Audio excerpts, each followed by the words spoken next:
Hello everyone, in this video I'm going to go over highlights from the latest major DLC and patch.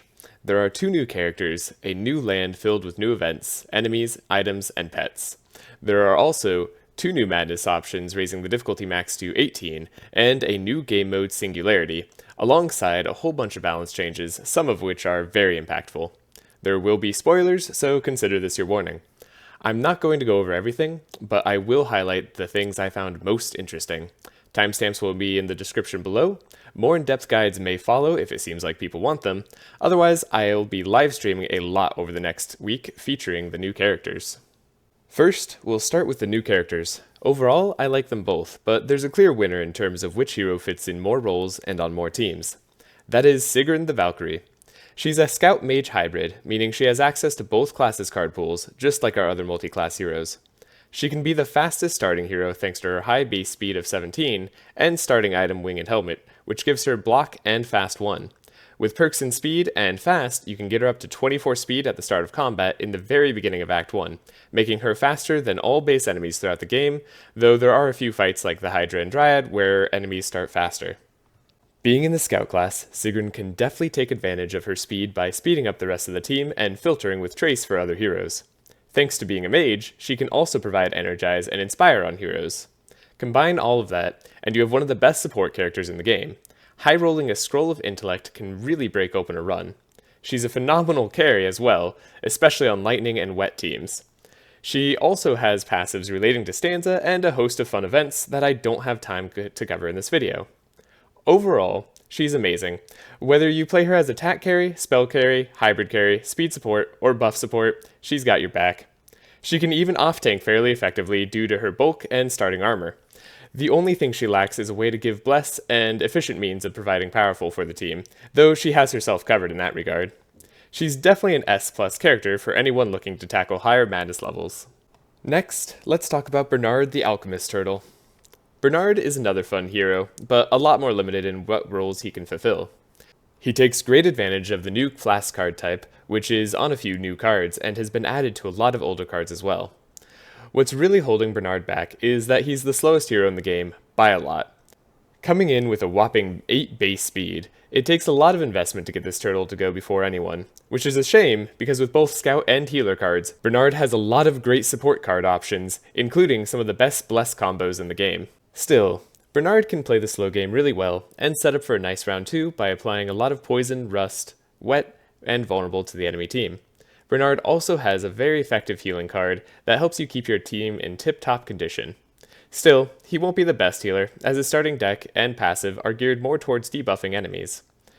Unfortunately, Bernard is also not the best character to utilize debuffs with, as it's most effective to use debuffs on set enemies before they or your damage-dealing heroes go.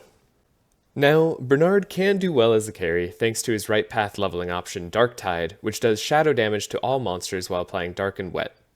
And thanks to his speed, it's easy to have him go after the rest of the party.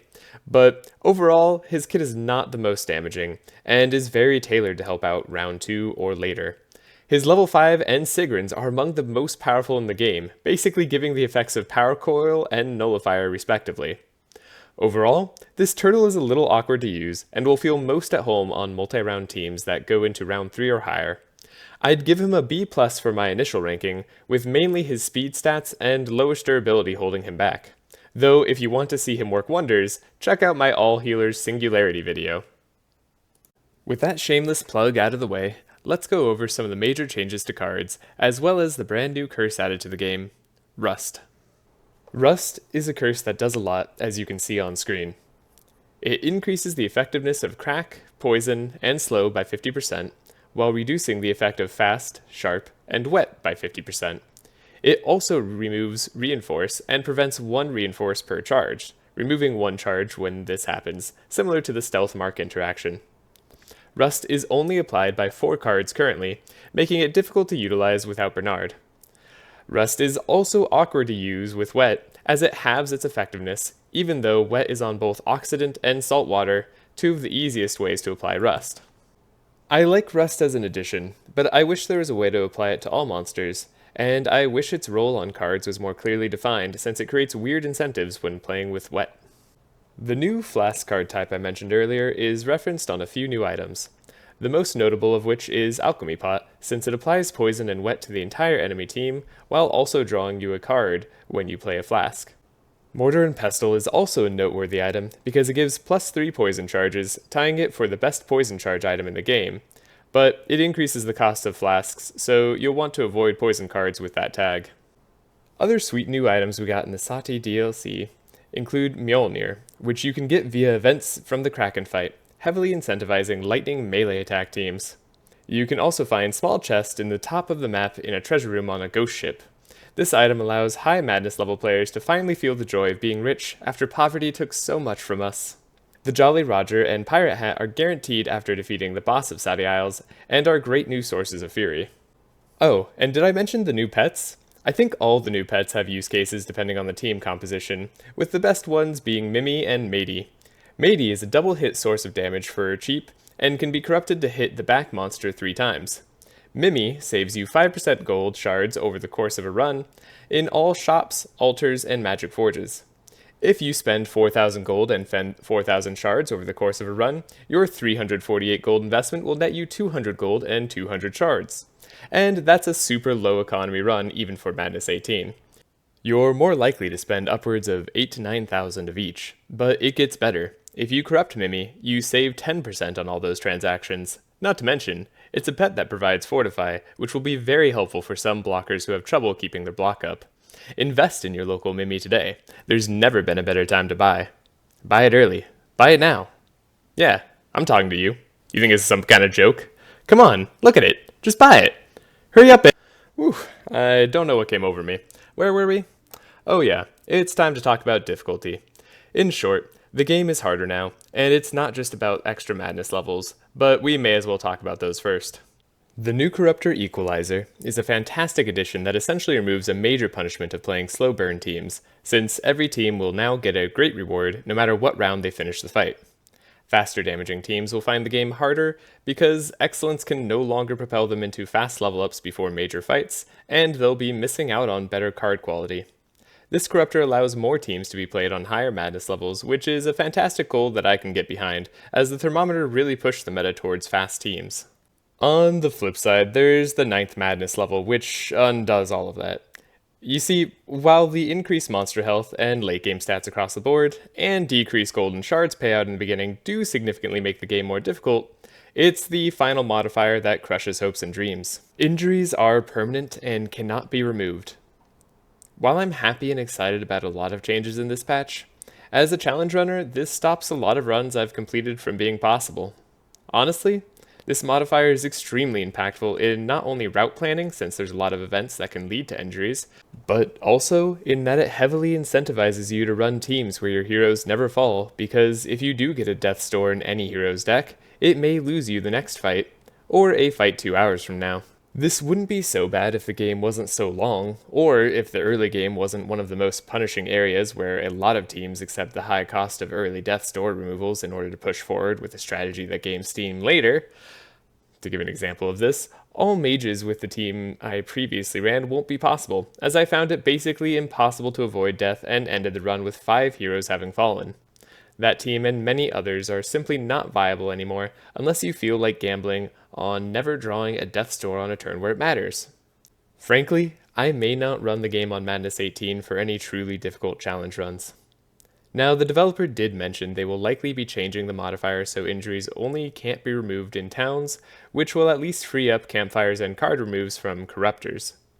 Though, as you can imagine, a lot of corruptors are harder to do with teams that are likely to die.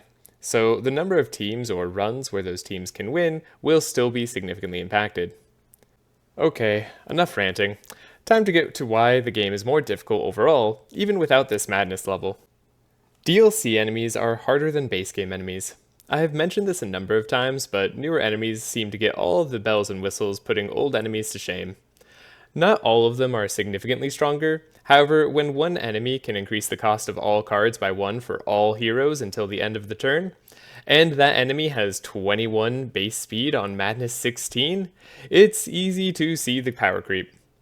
Meanwhile, the powerful plus 10% perk was nerfed to plus 8%, but it goes up to 8 charges, up from 7. In total, this means that you get 64% max damage before it falls off completely that turn.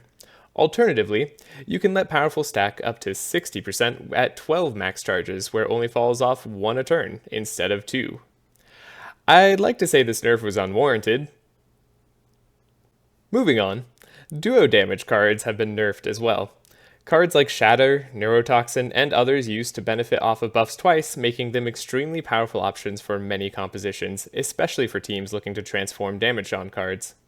Now they only get 1 addition, and if you transform the damage of cards like Carnage, it'll only benefit once from buffs or curses like Wet and Crack, so it's best to keep it as a sharp card so you can utilize its double damage. RIP recurring Nightmare transform damage runs. You will be missed. The new boss in Sahti Isles, the Rust King, is probably the toughest boss yet. This boss is deceptively fast, has a high total HP, and a card that increases the cost of all cards for all heroes by 2, making them very oppressive on high difficulties. I'd even say that if you can't FTK them, you're in for a rough time, as they use speed control and massive heals to keep ahead of the curve, while dishing out high damage on some turns that could make the Hydra weep. While not unbeatable by any stretch, I'm certain they will be a wall for many attempting to conquer the new land. Be sure to bring Dispel for Poison and Wet if you intend to go multiple rounds, or a lot of targeted damage for the king in the back, as taking him out ends the fight. One more thing to add is that random combats are now even more varied in difficulty.